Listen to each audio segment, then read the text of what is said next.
अध्यक्ष महोदय, रोग की चिकित्सा से भी अधिक महत्व जिस बात को दिया जाना आवश्यक है वह यह है कि हम ऐसी परिस्थितियां पैदा करें जिनमें कि रोग जन्म न ले। और मुझे यह कहते हुए खेद होता है कि हमारा स्वास्थ्य मंत्रालय इस पहलू की ओर ध्यान देने में पूर्णतया असफल रहा है। बीमारी फैले और उसका निराकरण किया जाए यह तो आवश्यक है ही, मगर उससे भी महत्वपूर्ण बात यह है कि बीमारियों को फैलने न दिया जाए। और इस दृष्टि से अभी तक स्वास्थ्य की समस्या पर विचार नहीं हुआ।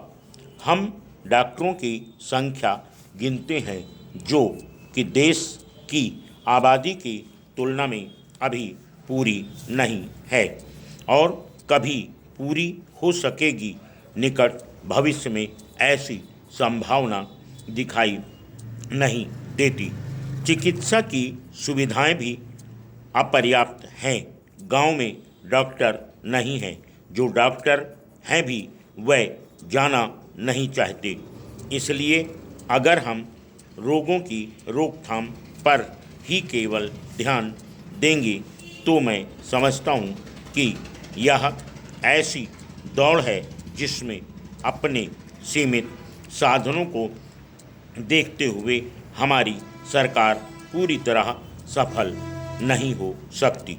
इसलिए रोगों की रोकथाम के साथ साथ इस बात का भी प्रयत्न होना चाहिए कि रोग उत्पन्न न होने दिए जाएं। और इस दृष्टि से जो खाने पीने की चीज़ें हैं उनमें मिलावट को रोकना बहुत आवश्यक है। यहाँ केंद्र सरकार की नाक के नीचे दिल्ली में जिस तरह की मिलावट हो रही है, खान पान की चीज़ों में उसके बारे में वर्णन करने का यह समय नहीं है। लेकिन हर एक चीज़ में मिलावट हो रही है और वह वस्तुएं आहार के रूप में हमारे शरीर में प्रवेश कर रही हैं। अब हम डॉक्टरों की कितनी भी संख्या बढ़ाएं, चिकित्सा की कितनी भी सुविधाएं क्यों न बढ़ाएं, लेकिन यदि खान पान की चीज़ों में मिलावट को नहीं रोक सकते तो बीमारियों को फैलने से रोकना असंभव नहीं तो बिल्कुल अवश्य है, मुश्किल अवश्य है। इस संबंध में जो गांव में पीने के पानी की व्यवस्था का भार सरकार के ऊपर है उसकी थोड़ी भी चर्चा करना चाहता हूँ। इस रिपोर्ट में केंद्रीय सरकार की भी एक योजना का उल्लेख है जिसके अंतर्गत गांव में पानी की व्यवस्था की जाती है। इसके साथ 3 और भी कार्यक्रम चलते हैं। एक समुदाय विकास ब्लॉक के अंतर्गत पीने के पानी की व्यवस्था होती है। स्थानीय विकास कार्य भी चलते हैं। Full stop next. महोदय, इसलिए मैं कहना चाहता हूँ कि हमारे देश की अर्थव्यवस्था बहुत कठिन परिस्थिति में है और हमारा निर्यात भी इतना अच्छा नहीं है।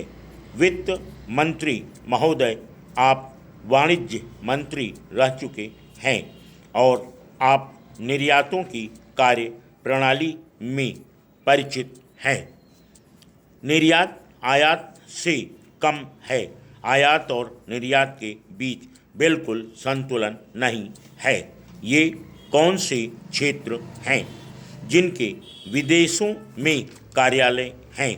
वह अंडर इनवॉइसिंग का सहारा ले रहे हैं और वे अपने लाभ और कमाई का भाग विदेशों में ही रखते हैं और जिनके विदेशों में कार्यालय नहीं है, ओवर इनवाइसिंग का सहारा लेते हैं और अपने काले धन को बिना कोई कर दिए सफ़ेद धन में बदल रही हैं। ऐसा इसलिए हो रहा है क्योंकि आपने निर्यातकों को कर से छूट दे दी है। प्रत्येक सरकारी विभाग में इस बात के मामले हैं कि खाली माल डिब्बे विदेशों में भेजे गए हैं। हवाला कांड के माध्यम से काफ़ी मामलों में काले धन को सफ़ेद धन में बदला गया है। ये कर योग्य स्रोत थे। इन स्रोतों से आपको आयकर और नियमित कर की वसूली हुई होती, लेकिन ये चीज़ें पहले की तरह लगातार जारी हैं। यदि आप विचार और हिसाब लगा सकते हैं तो कृपया इस बात का हिसाब लगाएं कि विभिन्न मंत्रालयों, निर्यात घरानों और अन्य संस्थानों के इस तरह के स्विच प्रबंधन के कारण राजकोष को कितना नुकसान हुआ है। यदि आप इसका पता लगा सकते हैं और उन्हें पुनः प्राप्त कर सकते हैं और इसे बंद करा सकते हैं तो मुझे विश्वास है कि आपको संसद सदस्यों को उनके अधिक धनराशि मांगने पर देने में कोई कठिनाई नहीं होगी। महोदय, न्यूनतम वैकल्पिक कर के प्रश्न पर मुझे आश्चर्य होता है और सच पूछें तो मैं वित्त मंत्री के इस तर्क से सहमत नहीं हूं कि यदि कंपनियां अपनी लेखा बहियों में अधिक मूल्य ह्रास राशि का प्रावधान करती हैं तो उन्हें कम भुगतान करना होगा। क्या हम चाहते हैं कि और अधिक मूल्यह्रास होना चाहिए?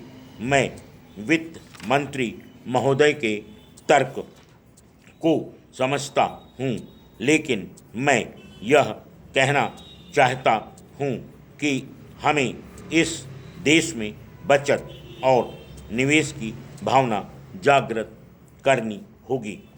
हमारे स्टॉक बाजार में मंदी क्यों है? एक कम आय वाला आदमी इस आशा से निवेश करता है कि उनसे उसे नियमित आय प्राप्त होगी। Full stop.